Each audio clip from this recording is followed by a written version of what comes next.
Hello everyone, hope you're well.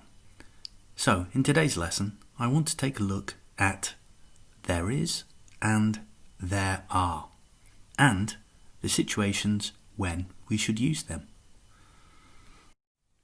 So let's get started with when to use there is. Well, basically there are three situations when we use there is. The first of these is when we're describing a single item. So for example, there is a word, there is a number, there is an apple, there is a student, there is one bathroom. The second situation when we use there is when we're describing an uncountable noun. Now, what exactly is an uncountable noun? Well, it's easy.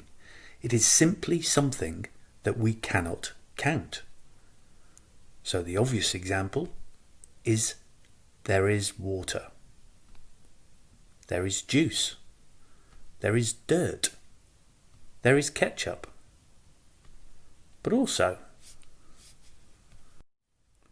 remember, an uncountable noun can be something it is too difficult to count.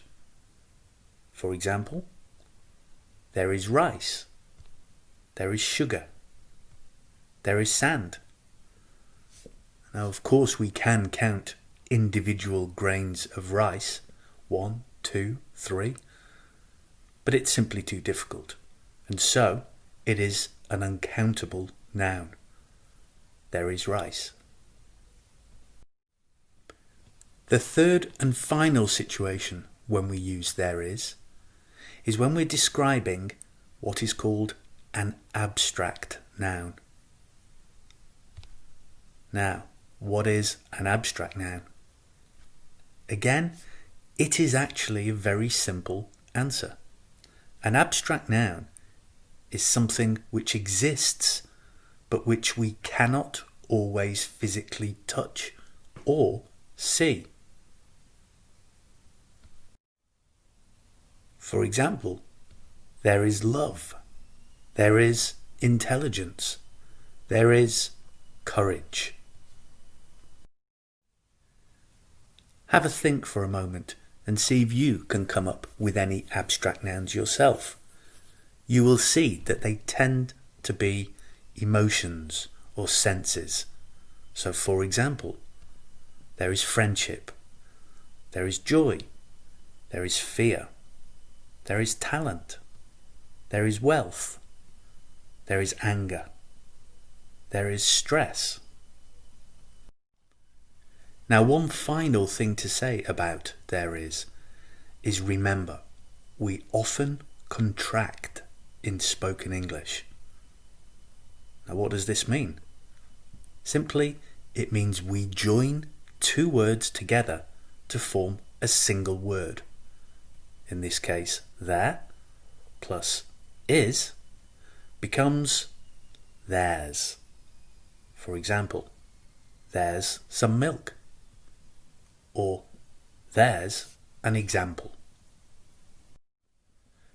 So, now we've looked at there is, let's move on to when to use there are. This is a lot more simple. We use there are when we're describing plurals, more than one thing.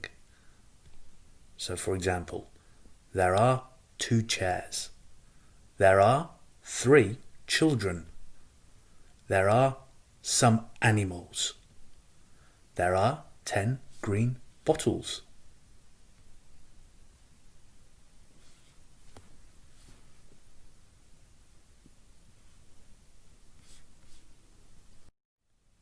Okay, so we've gone through the basics of when we use there is and there are. Let's try to make our sentences more interesting and more detailed. We can do this a number of ways. One of these is to use more common determiners. Now, what is a determiner? It sounds difficult, but it really isn't.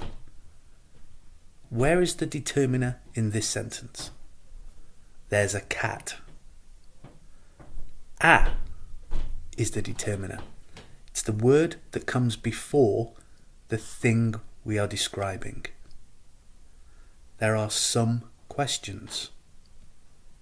There are 2 rivers. In these 3 sentences, the determiner is the word a, some, and 2. Now, let's try using other common determiners in our sentences. So, for example, there are many. There are several. There is a lot of. There are at least. There is enough. There is not enough. There are too many. There is too much. There is plenty of. Let's also try adding some prepositions to our sentences. Now, what does preposition mean?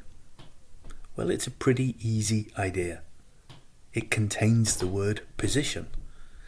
It simply describes the position of the thing we're describing. Position in time, position in space, and the movement of the thing.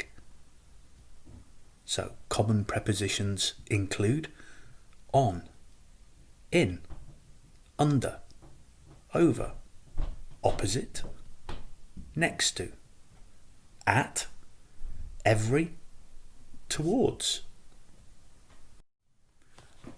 And finally, let's add some adjectives to our sentences. You can never have enough adjectives to describe the noun. Is it awful? Is it skinny? Is it big? Is it tiny? Is it lovely? Is it terrible? So, let's use the techniques we have just seen and add common determiners, prepositions, and some adjectives to our sentences to see how we can develop our English further. Let's take a simple sentence. There are 1,000 students. We can change this to there are at least 1,000 students in my school. There is a movie becomes there's a really scary movie on TV tonight. There are 20 people. There are too many noisy people on the train. There is an example. There's a great example on page 40 of your textbook. Now, one final thing I want to say in today's lesson is how do we change there is and there are to the past tense? Well, the verb we are using is, of course, the verb to be. And so, there is simply changes to there was. And likewise, there are changes to there were. Now, this is important because often when we use there is, there are, we're describing something in the past tense, an experience, something that happened to us. We might be describing a meal, a holiday, a lesson.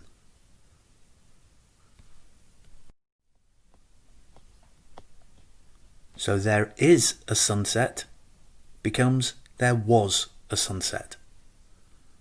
And again, let's use the techniques we learnt in today's lesson to change this sentence to there was a beautiful sunset on the beach last night.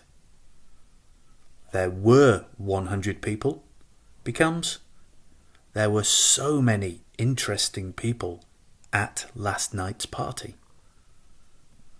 And there was a lady becomes There was an old lady who swallowed a fly. I'll leave you to Google that last sentence. It's a great nursery rhyme, by the way. Thanks for listening. See you next time.